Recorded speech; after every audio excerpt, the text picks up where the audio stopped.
Coming up on Tech News today, Amazon's Android tablet is coming. 4G becomes meaningless, but fast wireless is rolling out all over. And how to ditch Netflix. Plus, Joe Bias tips us off to some breaking news in the middle of the show. All that and more coming up. Netcasts you love. From people you trust. This is TWiT. Bandwidth for Tech News Today is provided by CacheFly at CACHEFLY.com.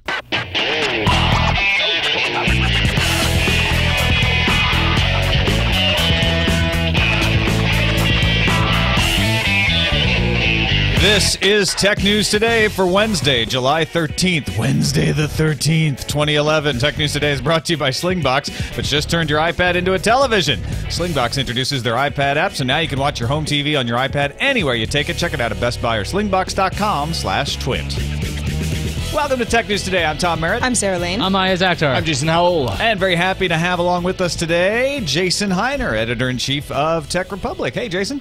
Hey, glad to be here. Nicely framed with your Tech Republic logo there in the video. What are those snowboards behind you? Isn't that nice? Yeah. Yeah, what's on the wall behind you? Behind the... Oh, those are just badges. That's the badges. All the badges. That's the required conference badge collection that all good tech journalists must have. Yes. So colorful. I thought you were in a ski lodge. I know that would have been actually a little cooler, right? Not quite as nerdy, but oh well.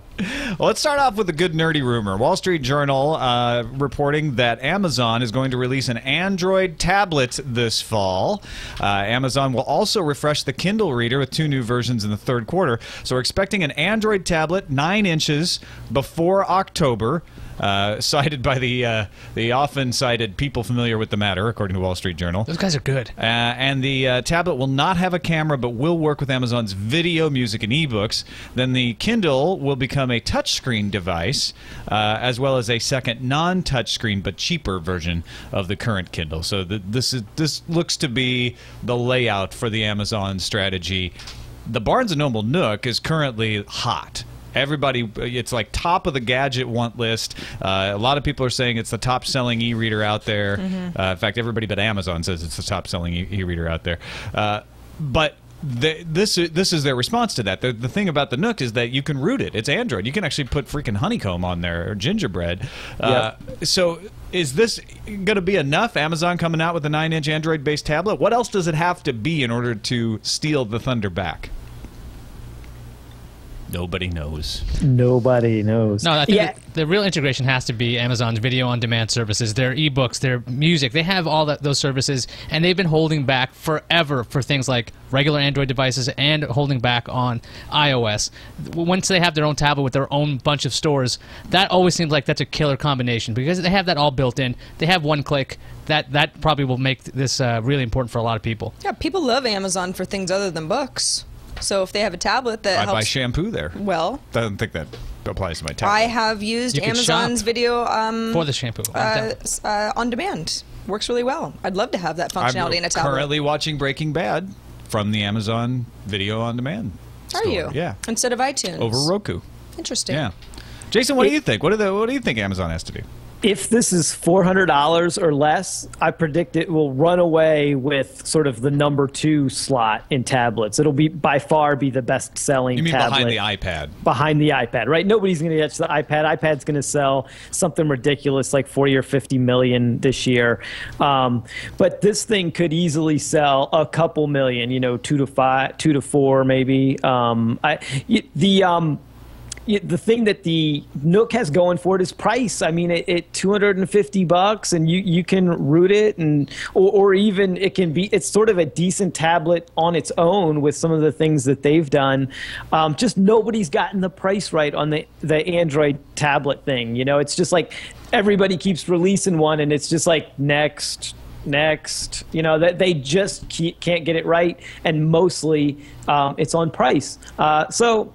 I think this has great potential. It's the only one that can play in the entertainment tablet game against Apple.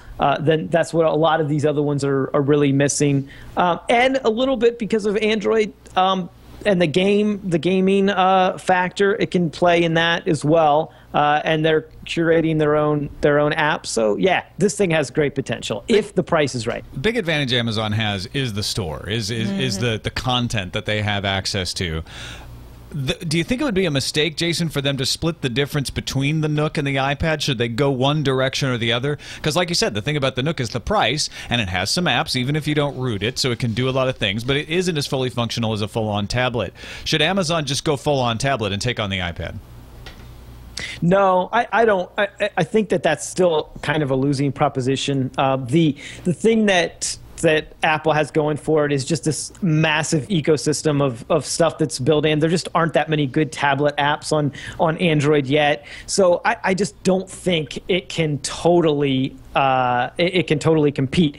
But it does have the entertainment infrastructure. If it goes cheaper, it could steal some iPad sales, no doubt, and it could pick up the sales, the people who like the iPad but just aren't going to spend $500. And to Jason's point about pricing being really important, I mean, Amazon has shown by doing partnerships with, like, having advertising on their devices, they can subsidize that cost. This is something Apple's not willing to do, and other tablet manufacturers haven't done. But Amazon could do that with their media tablet and go, hey, look, you can buy this completely for $500, or you can get it subsidized with ads.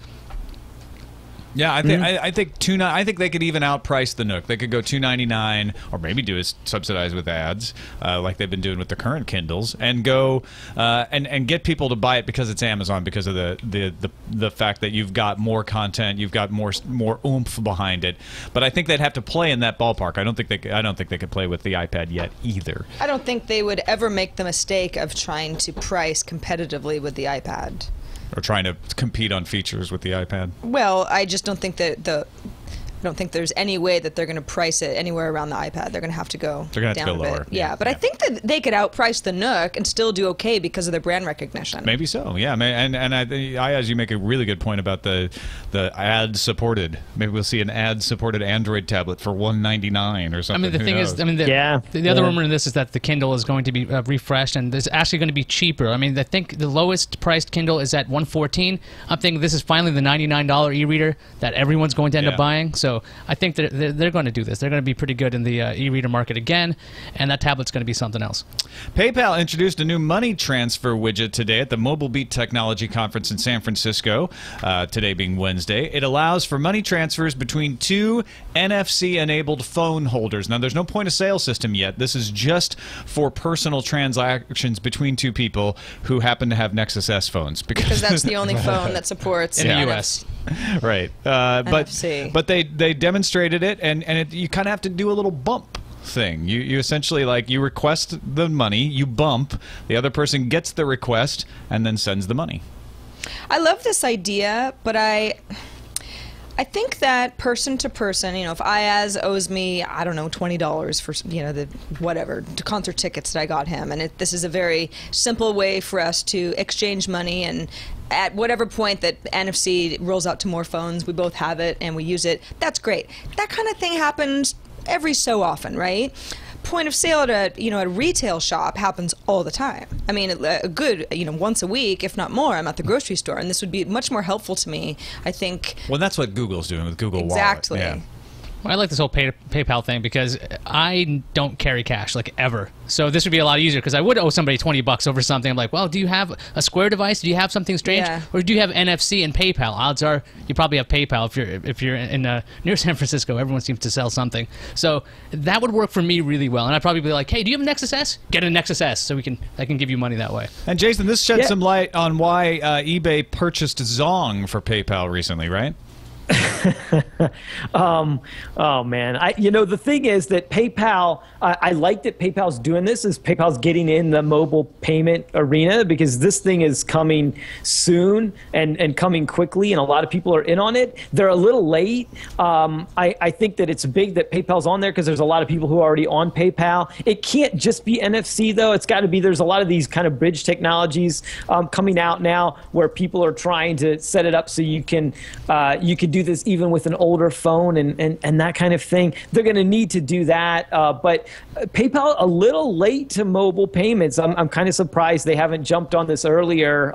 And it'll be interesting to see if somebody else, like you mentioned Zong, there's a lot of others. Of course, Square is the hot one in the Valley and in New York. But there's a lot of people that are going to try this. PayPal needs to be in on it because, as Sarah mentioned, the really interesting thing is when somebody can basically set up a booth, a food truck or whatever, and you can pay the food truck just with your phone, or you can go to an art show and you can pay for it, right there. And so it's like these kind of small mobile vendors where you can, just pay this way. That's when this kind of gets really cool. And Square is doing pretty well, or trying to certainly ramp up their small business owner market, so that somebody with a food truck, for example, could have a vendor account with Square, and if you go there regularly, then you can pay them and everybody's happy. Yeah. What I think is just going to be more helpful, unless we're the kind of people who always just go to the same places week after week, is if this just turns into something where it's like every once in a while I might not be able to use NFC to pay, but for the most part I can at large retail stores and grocery stores and things like that. That's where it's going to get extremely convenient. It's going to be real convenient to get those red tops on the corner, boys. Some WMDs. What? Watch The Wire, you know what I'm talking about. Okay.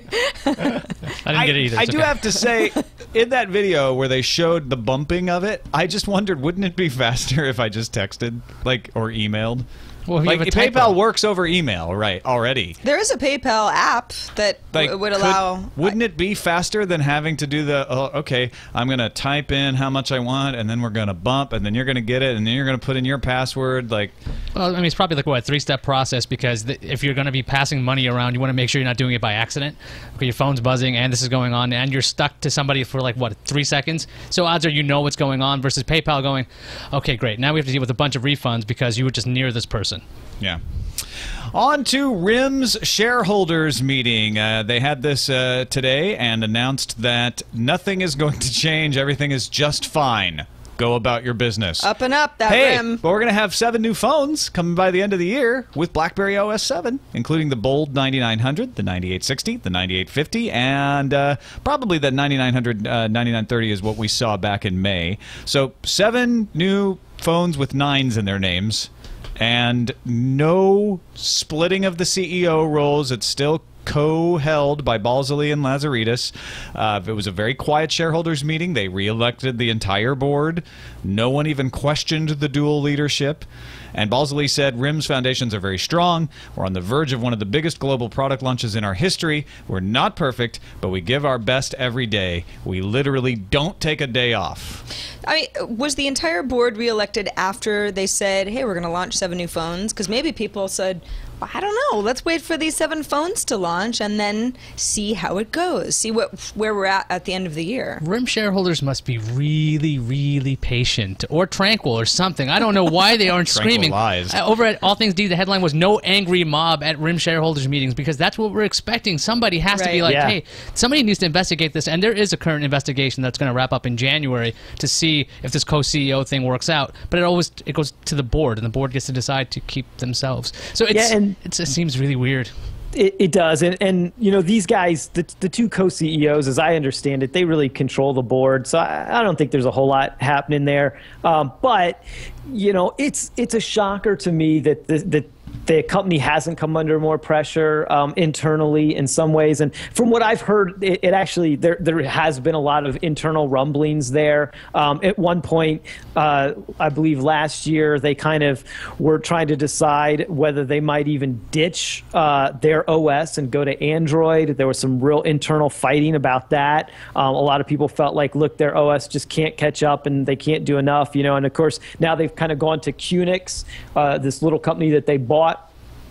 and they put all of their chips there. But then they did this real distraction thing with the playbook, which everybody is kind of left scratching their head because it doesn't really support their core market of phones very well. It does a little bit, but it has not sold well, and it's really set them back in terms of the smartphones. I mean, they have not released a good smartphone, a competitive smartphone, really in about 2 years.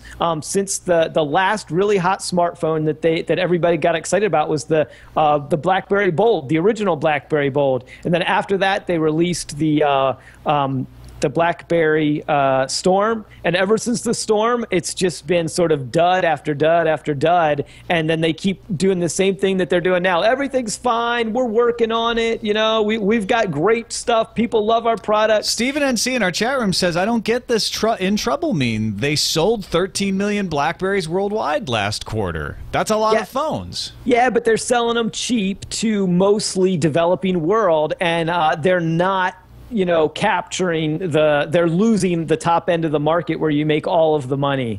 You know, they're selling cheap phones to places where they have really done a great job with vendor agreements, carrier agreements, and hats off to them. They've done a great job with carriers, but that's only going to take it so far. It's like Nokia. Nokia has done great with carrier agreements, same thing, but eventually you have to produce some devices that people want, or else, you know, you're going to get replaced, and we're seeing that in a big way with Nokia, and we're going to see it with RIM as well. I think what the problem is we continue to see the market share for RIM and for Nokia, for that matter, go down.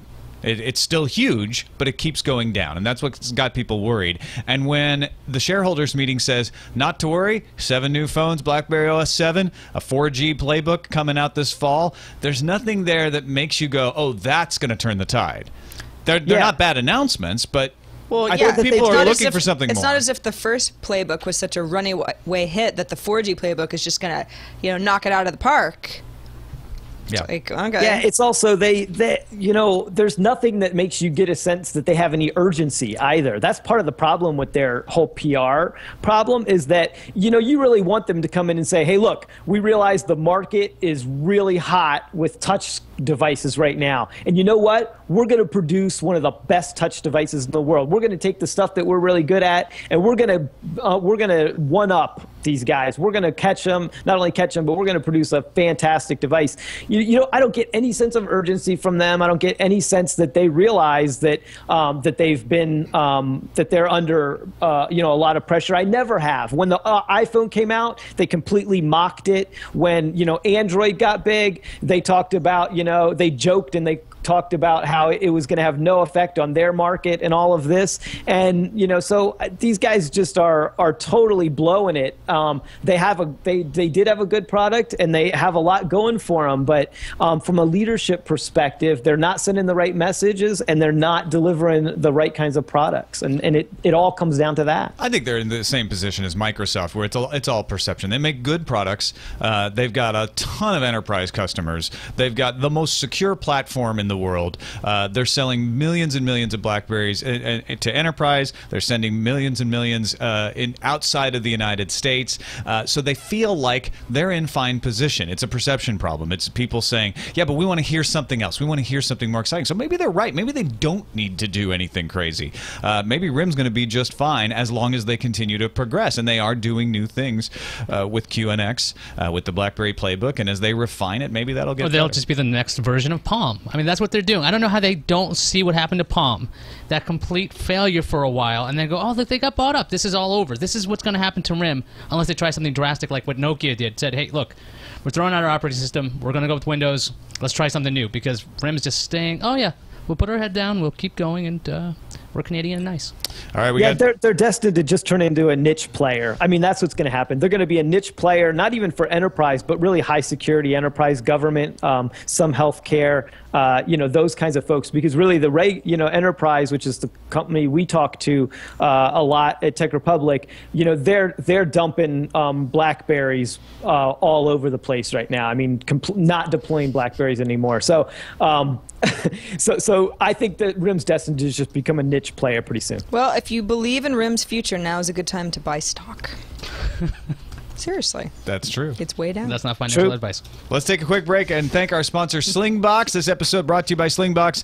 They introduced their new iPad app not long ago, which lets you watch your home TV on your iPad anywhere you take it. There's no limitation on how many shows you can stream. There's no monthly fee. You buy a Slingbox, you plug it into your internet connection, you plug it into your television source, whatever television source that is. It can be satellite, it can be cable, it can be over-the-air broadcast, and then you watch your home TV anywhere you got an internet connection. You can watch it on your laptop, you can watch it on your iPad, you can watch it on your iPhone. Find Slingbox or see a demo at Best Buy or check it out at slingbox.com/twit.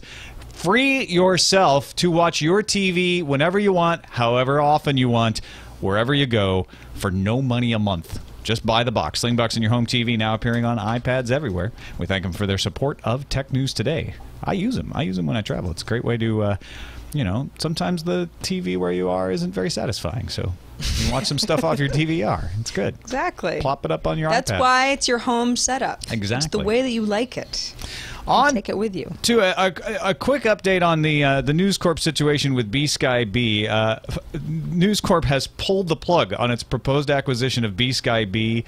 There's all kinds of stuff going on in the UK. The British Parliament is requesting that Murdoch answer questions about the scandal. There's rumors that News International, which is the part of News Corp that owns the newspapers, is going to be spun off.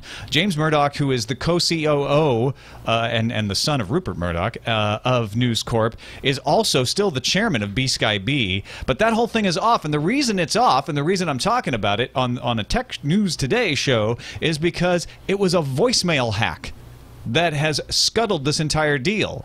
So News Corp was building a bigger part of its monopoly to control your information on the internet, your information in the newspaper, and then they're going to have B-Sky B and have some more control over the information you watch on television. That's over, as well as being an ISP.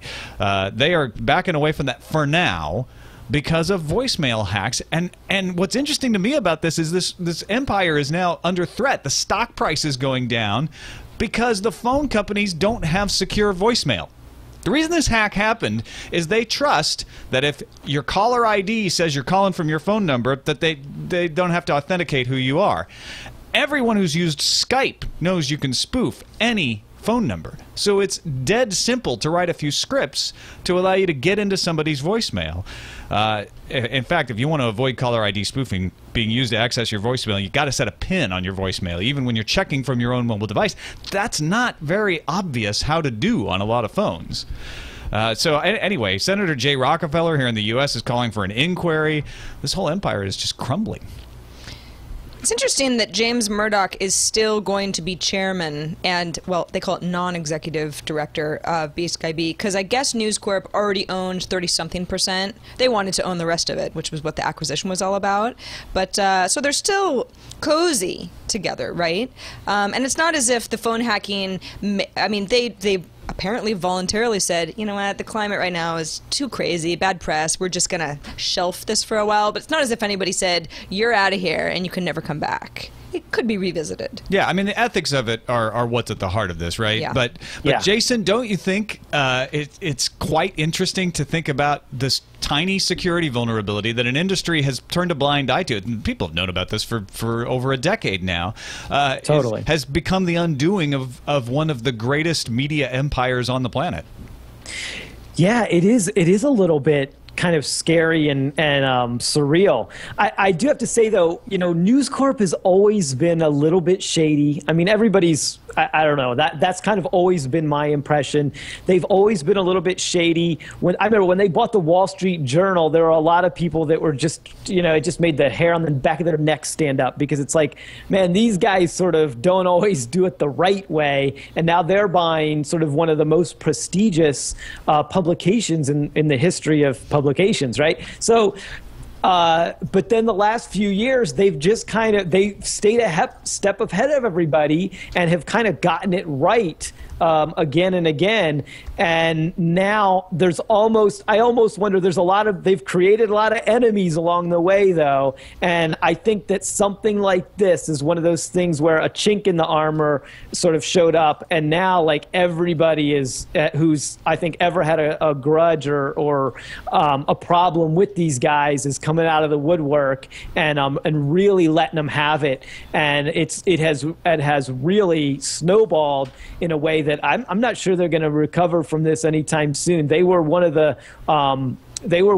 had become one of the golden children of sort of the new age of publications, and the bloom is off the rose here.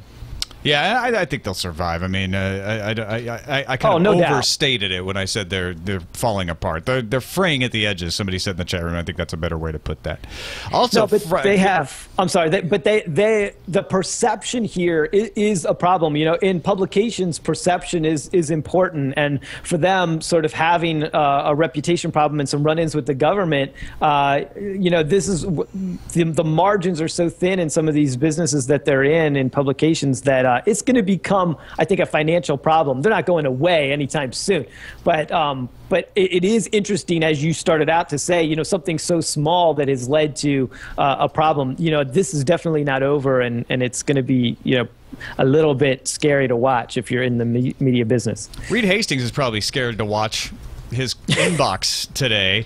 The backlash against or his Facebook Netflix, page. or anything. The backlash against the Netflix price change has been intense. There have been a few surveys done by different news outlets like Silicon Alley Insider. There's been reports from places like CNET where they did a kind of an informal look at the Facebook comments and found that 96% of them were negative, 3% neutral, and 1% defending Netflix, even given the dictum that more people are likely to complain than compliment in any given situation. That is a heavy percentage of complaints. If you go to Twitter and do a search for hashtag Netflix, you'll see the debate going on. And I thought it was interesting. HBO Go, when I checked this earlier, was a promoted tweet on the search results for pound Netflix. It seems like that's gone away now. Well, you need an HBO subscription to use HBO Go. On why would they even do that? No, I still see it when I go to this being link. Misleading. Yeah. Totally. Yeah. So anyway, taking advantage of a bad situation. But again, if you didn't hear about it, they split up the streaming and the DVD option on Netflix, so that now if you want to have both, you have to pay $7.99 for each, which effectively raises the price of having one DVD a month and unlimited streaming by 60%. And folks are saying that they're going to cancel their subscriptions. They're going to move somewhere else. I did a quick look, and we kind of pushed together some of the options you have out there. I want to hear from you guys, after I go through these options, if you think any of these options are worth going to because you're angry at Netflix. Let's just assume that you're angry. Okay. Yeah. We're very angry. Here's where you can go. If you're like, you know what, the principle of this thing is wrong. I've had it. I hate the increase. I can go to Redbox to get $1.19 per rental for DVDs, one at a time with late fees. Amazon Prime, $79 a year, includes free streaming, and I get the shipping stuff in there. And then if I want to rent movies, not DVDs, but over the internet, $2.99, $3.99 for the rentals. I've got Hulu Plus, which is exactly the same as Netflix, $7.99 a month. I can go to YouTube, but it's only rentals, $2.99, $3.99 for rentals. Apple iTunes, similar, $2.99 to $4.99 for rentals. And I could go to Blockbuster On Demand, which is separate from Blockbuster by mail, so I'd have to combine them. On Demand is $1.99 per thing you stream, per transaction, and then their Blockbuster by mail is one disc at a time, including games, though, for $11.99 a month. Now, back that up and compare it to Netflix, which is for unlimited streaming and one DVD, $15.98 a month, or $7.99 a month for just unlimited streaming, or $7.99 a month for just one DVD at a time. So assuming that we're so mad at Netflix that we would not combine this with another service, which is actually what I do right now, I would have to go with who's got the best library. Because Netflix has the best library, and if I'm not using Netflix... Do they? Do they have the best library? How In my good is opinion, the they do. Amazon Prime library? Because when you consider cost point, Amazon Prime, if you're paying $79 a year, that's $6.58 a month when you break it down, and then you're paying $2.99 to $3.99 on top of that for individual rentals. I mean, based on what I've been doing, where even though I'm getting both, I'm only doing streaming and then 1 or 2 rentals over the course of 6 months. That would be the best bet if I was really moved to Switch. The Amazon selection for streaming as part of $79 is not amazing, but the Amazon selection of rentals and be able to purchase items is pretty good. Jason, you were going to say something regarding that too. Yeah. Here's my news flash for Netflix users. It's still a heck of a lot less than you pay for cable or satellite or pay-per-view. So, like, stop whining. Seriously. If there's stuff that you watch on it, then use it. If there's not, then don't. But for people to whine about, $16 a month when they're probably paying, $80 for their cable, I just kind of don't get it. Now, if you've ditched your cable for Netflix and you're mad because you were paying $11.99 and now you have to pay $15.99. Well, I don't have a whole lot of sympathy for you, right? You're saving a lot of money. You're not over what you had in cable, and so you can still use that. And then when you get the new stuff, when the new stuff comes out, use Amazon On Demand or iTunes or whatever to rent stuff, and now YouTube as well. So I just think that Amazon or Netflix is in the business of selling content, and content is expensive, and their deals are about to run out. They had this taste tester deal that all of the studios had given them because they were one of the first to do this online thing. Well, now they've got to pay market value for content, and when they do that, you're going to have to pay a little more too. That's not but my it's still a lot problem. less. I don't care they have to pay market value. They just raised my rates. Well, I got to agree with Jason on this one. I mean, this is flat out. This was only $16, okay? That's not that bad. Redbox, you still have late fees, so that's irritating. Amazon Prime, not necessarily on every box. I have a couple of friends who have Xbox 360s, and you can't use Amazon Instant Video over there. Right. No, that's a Netflix good is point. on everything already. I don't have to buy a new box. Sure. Hulu selection on Hulu Plus isn't the same as it is on the web and on devices because they can't even get their contract deals together. Yeah, and Hulu's Blockbuster, kind of a mess. I just personally dislike Blockbuster because I'm with you of on so many that. reasons. That's not a rational reason not to use them, but Oh, they're I also a lot more I expensive. like the fact they have games at Blockbuster, but $12 a month to get one DVD or game, and then there's a separate cost. It's as low as $1.99. Some of the rentals go up to $4, so it's not that huge a difference. And we had some listener feedback. A lot of people wrote in about this. Some were kind of irritated. Dwayne wrote in. That's putting it mildly. What I love is the way Netflix assumes we're all idiots and will believe that they're actually doing us a favor by raising our rates. And a lot of people were actually somewhat understanding. They were saying things like... Well, actually, you know what? We did get a lot of emails about that, but let's play the voicemail because we had one voicemail defending Netflix from Todd. Let's hear from Todd. Definitely going to spend that $16 on Netflix, and not just because I like to stream and because I like to receive DVDs, but because I'm going to put my money where my mouth is. I want to support the whole a la carte type vision of content delivery. I want to support Hulu Plus. I want to support Netflix and anybody else who will deliver me what I want for a reasonable price and not try to sell me 500 channels for $80 a month that I'll never use. All right, let's move to the future. Let's put our money where we want the future to go. All right, have a great show. So that Smart guy. That's being ethical. That's being principled about it. But Yeah. most people are not. Most people are going to vote with their pocketbook. Yeah, that was somebody who's like, I can afford this, and ethically, I think it's the right thing to do. A lot of folks in our chat room are saying, listen, I have $10 a month, period, to spend on this sort of thing. I don't have 15. It's a lot. It's Right, a but big difference to me. The minimum is not 15. The minimum is $8 now. So the original minimum was $9.99. Now it's $7.99 for one or the Actually, other. the minimum is $5. Is it $5 now? DVD, limited amount of DVDs per month. I think it's 2. Oh, so that's even cheaper. Yeah. So, like, I mean, this... You do have options. Yeah, so I don't know. I mean, it's Yeah. not like everyone is forced to do the $16 a month plan, and it's only still $16. Also, Netflix clearly wants to move into instant streaming. You know, they want to They want eventually people to phase stop out using this the DVD DVDs. business. Yeah. So there is a strategy here. People won't like that, but they have incentives to do this. They are still putting new stuff in the catalog too. I mean, the 1st of July they just added like all 7 seasons of Star Trek Next Generation and Voyager and another one, Enterprise. Those, if you were to go to buy them, you know, each season is like $50 a piece, and so you know, that's like $350, $700, you know, $1,000 worth of content right there if you were to buy it just for those. And they just struck alone. a deal with NBC Universal. They re-upped their deal. They lose Saturday Night Live day after streaming, but they get a lot of back catalog from NBC, so they're preserving the catalog.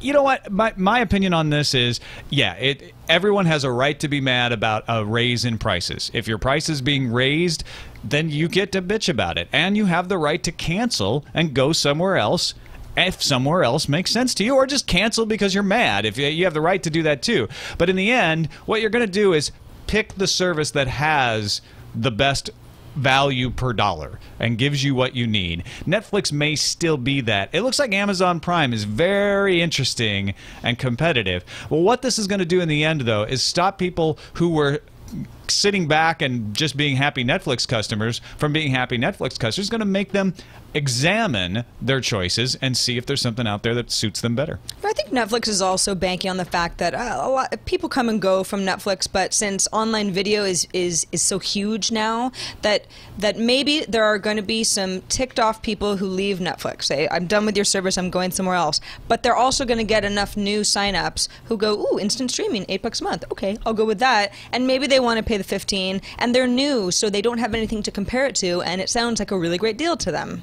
Yeah, the $8 a month is good. Oh, sorry, I was just going to say the $8 a month is really good. But I think also Netflix customers, you know, may not want to get too comfortable, because I don't think this is the last price increase. You know, I was about to say the same thing. As they start increasing their streaming library, I mean, it almost seems like a price jump again in the future, if this is successful, is almost inevitable. Well, and right? if they are forced to pay higher licensing fees, prices too. always rise. Yeah, absolutely. I mean, if more people start using Netflix, even if they have to pay more for licensing, the price could go down. That's just simple economics. It's all about how many people use it and what the cost. We got one really good tip from a listener who said you could always use the library for DVDs. So check out your local library and get them for free. So if you really hate all the pricing, try to get a free DVD at the library. Honestly, that may be the best way to go. Just buy your stuff on demand from Amazon or iTunes, or watch the free stuff on Hulu and go get DVDs at the library. That's good. It's not nearly as convenient, though. I mean, it's tough to beat. You know, okay, I'm not sure what I want to watch. I want to sit down and I can flip through a whole library of, you know, shows, and so that's part of the reason why Netflix and on demand is frankly, you know, winning, especially for, you know, folks that are busy. But that is a good one to keep in mind, because actually a lot of libraries, that's one of the ways that they're kind of fighting back and getting people in, is they're expanding their DVD libraries. Final story for the news views here. Retrievo, a company that does a lot of product reviews and gets public reviews and gets input from people about products, put out a gadgetology study surveying over 1,000 people distributed across gender, age, income, and location in the United States, and found that 34% of iPhone owners say they have a 4G phone, even though there is no such thing as a 4G iPhone. Are they getting confused because it's an iPhone 4? Perhaps. Oh, boy. Okay. Yeah. Well, 24% of BlackBerry owners say they have a 4G phone, even though there are no 4G BlackBerries out there yet either. 29% of Android owners say they have a 4G phone. They are the only ones here who actually could possibly have some sort of 4G phone. We don't know if they're mistaken or not, though. The point here is 4G bankrupt of meaning. Not only is it used loosely to mean HSPA plus of all different Nobody speeds. Gets it. It's AT&T calls their HSPA plus fast 3G. T-Mobile's calls theirs 4G. There's WiMAX. There's LTE. There's LTE Advanced. The people out there don't even know what it means to begin with. They think they have an iPhone 4 that's iPhone 4G. So it's gone. It's done. 4G means absolutely nothing. That's like You've HD. done your job, carriers, by marketing irresponsibly. I mean, that's like HD. There's HD paint, HD sunglasses. I've seen HD like on things that. I mean, sunglasses, really? So, I mean, this is just a useless term at this point. If you want to really check out your speeds... High-def sunglasses? Yeah. I'm not even kidding. Because you used your eyes? They renamed blue blockers HD something or other like that. Oh man! Because you can see the world in high def, which is a lie because you see in higher res than high def. So here are the fast wireless announcements for today. T-Mobile turned on 42 megabit per second HSPA plus in 50 more cities today. You can take advantage of it with one device, the Category 20 Rocket 3.0 USB modem, and tests show that in real life, the 42 megabit per second HSPA plus probably give you 25 to 28 megabits per second. So still really fast. Verizon is expected to announce their 100th LTE market on July 21st. Yesterday we mentioned AT&T hopes to be in 5 LTE markets by the end of the summer, so they're trailing back there. And Sprint confirmed that its network sharing agreement with LightSquared, in conjunction with its earning announcement on July 28th, or we expect Sprint to confirm that network sharing agreement with LightSquared, which would mean that LightSquared, who wants to provide wholesale LTE, would have one big partner to not only sell to, but also provide infrastructure. LightSquared would be able to make use of the Sprint Nextel network. Now, the interesting thing about Sprint here, and Jason, you probably know a lot about this, I'm guessing, is that they have not only WiMAX for fast wireless, and that's kind of stalled at about 70 markets, but they can change on the fly to use LTE. Sprint's ability to handle multiple wireless technologies allows it to offer up infrastructure in 2 different flavors. They can keep the WiMAX network going for a while and still offer LTE.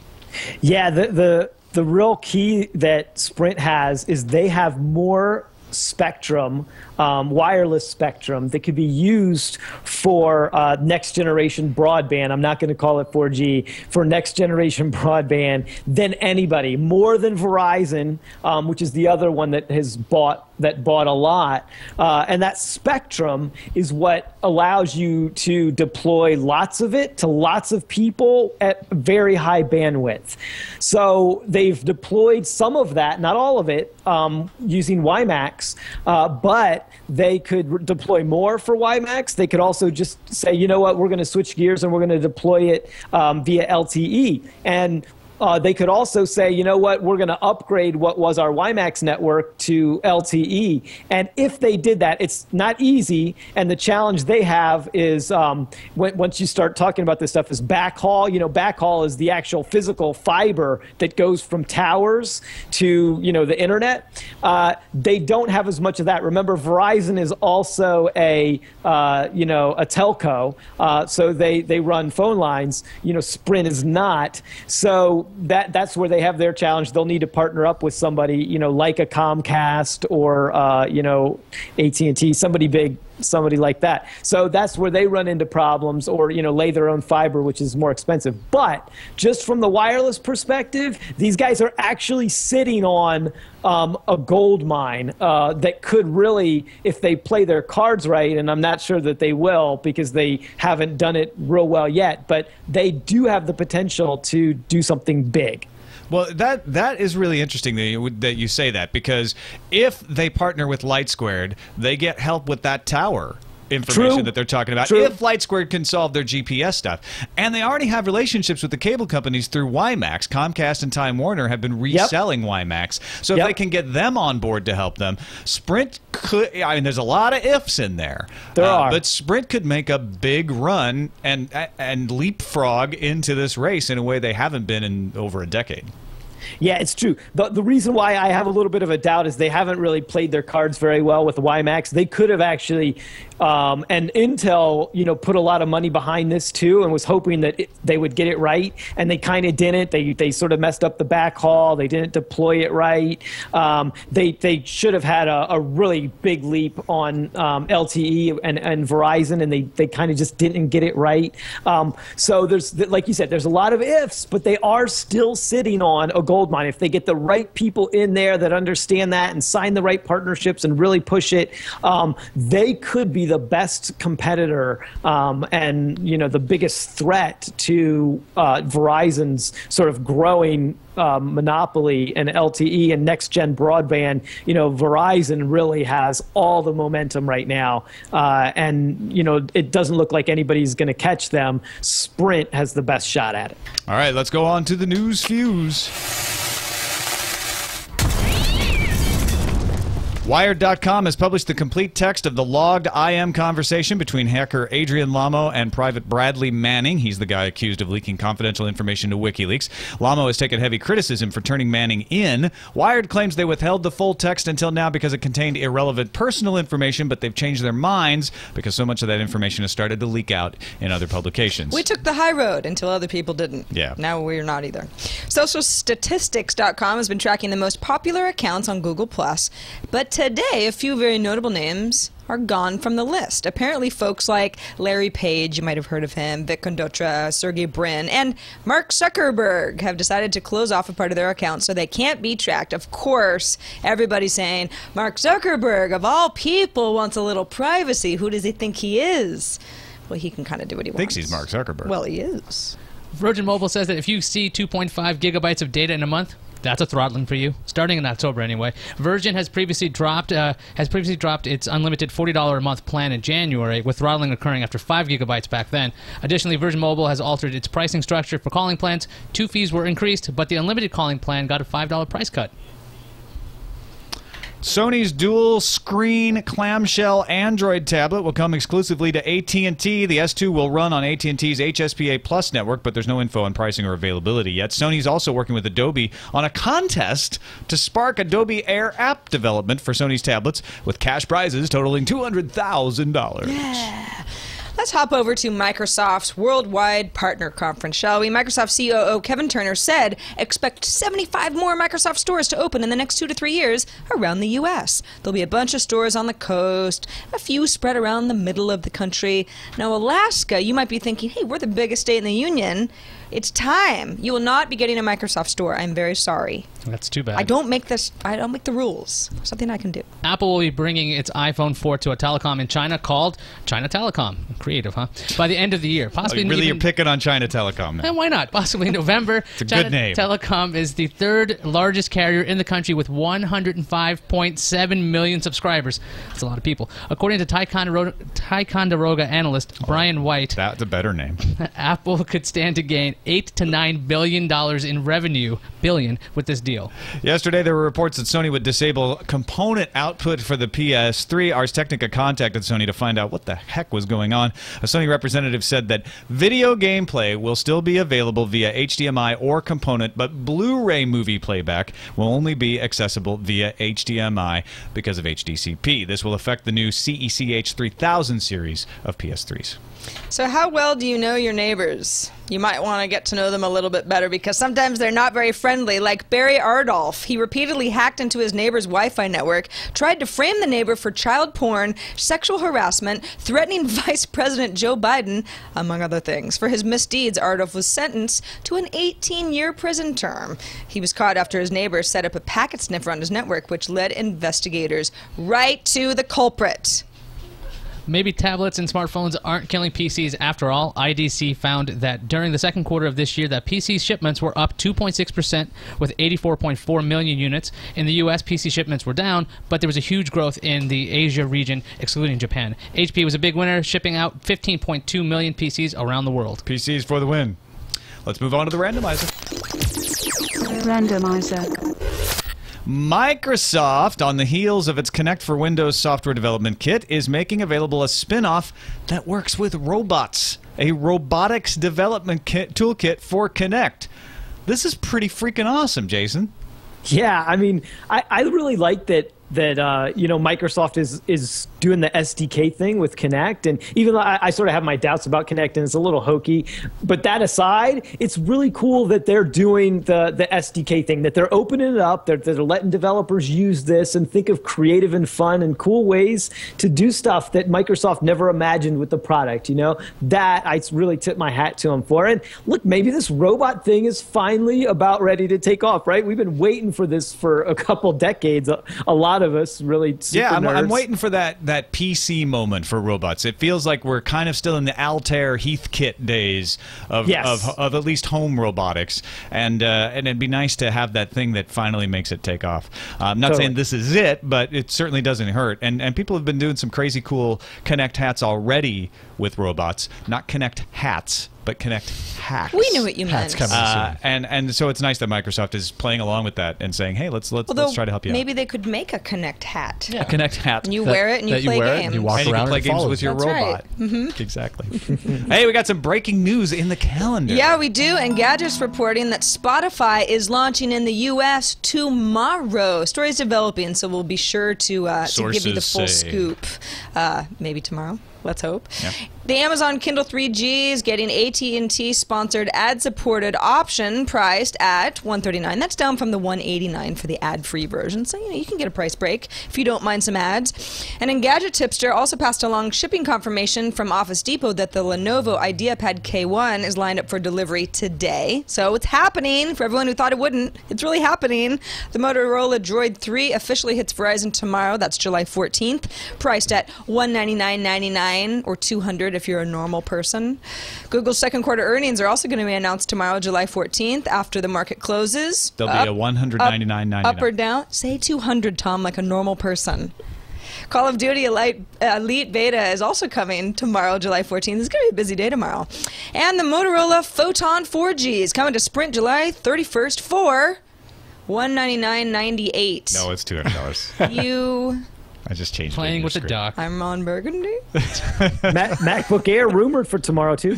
Yes, we'll wait. Right. We'll wait and That's see. the overnight Apple Store thing. Yeah, the Apple stores may be closing up. Let's finish up with a voicemail. 260 TNT show. Craig from Tyler, Texas, wrote in with some thoughts about or he didn't write in. He called. He might have written down his thoughts and then spoken them, but he called in with some thoughts about gaming on Microsoft. Hey, TNT crew. This is Craig from Tyler, Texas. In regards to the Windows 8 update perhaps letting Xbox games run on the computer, isn't it just as likely or even more likely that maybe the Xbox is going to switch to using Windows 8 as its OS, and that way they just have one OS on all their devices that have the same operating system? Enjoy the show. Thanks, guys. That's intriguing if they moved the Xbox to Windows 8. How likely do we think that is? Anyone? Well, I mean, Windows has been rewritten to run on ARM, and Xbox 360 uses an IBM processor, so that's probably unlikely. But it's not. I mean, unless Microsoft rewrote their operating system twice. Yeah, that makes it less likely. They might be kind of busy. Maybe Microsoft would love to do it. They're totally infatuated with the idea of Windows everywhere. Windows everywhere. You ask them, what's your vision of the future? Windows everywhere. But I think it's pretty unlikely, especially because the Xbox is one of their products that's kind of working right now. It's one of the few things they have any sort of buzz and success with. I don't think they'd mess with it, that significantly. Yeah, it's an intriguing idea, Craig. I think there's a lot of practicalities that might get in the way of that happening this time. But can the Xbox division get the licensing rights too?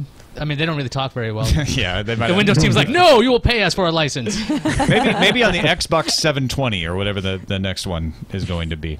Hey, thanks to everybody who submitted stories at our subreddit. TechNewsToday.reddit.com is the place to go. Big thanks to J. Joe Hall 2000, Pete C, PC Guy 8088. Good to see you back in there, Pete C. TM204, PC Guy 8088 again. Draconos. Enjoy what you have 83 and more. Thanks to everybody who submits stories or votes them up or down and helps us decide what goes in the show. And don't forget, we've sold over 1,000 bricks, but there's still a few available. If you'd like your name up on the wall in the new studio for all to see, or your logo, you can get a 4x8 brick for $128 or an 8x8 brick for $512. If you want to put your logo, it's a little more, $640. Your favorite rap lyric? Yeah, you can do whatever. Do pretty much whatever you want. Bricks.twit.tv is the place to go. We open the studio in 8 TNTs. From now. Whoa. That's Sunday. Yeah, it just got real. Sunday, July 24th. Jason Heiner, thank you so much for joining us. Let folks know what's going on over there at Tech Republic. Absolutely, yeah. So we are, Tech Republic is a trade publication and community for IT professionals, developers, sysadmins, CIOs, everybody who works in the tech community. And we provide a lot of tips, tutorials, advice, best practices, debates, all kinds of good stuff. So it really is a great place to have those kinds of conversations. And my blog is called Tech Sanity Check, where I talk about, a lot of the latest developments and try to provide a little commentary and guidance on some of the most interesting and hottest new stuff. Excellent. Always a pleasure to have you on TNT. Folks, you can find us on the web, twit.tv/TNT. Give us a call, 260-TNT Show. Leave us a voicemail, or you can send us a voicemail as an attachment, or just write us a regular old email to TNT@twit.tv. We'll see you tomorrow.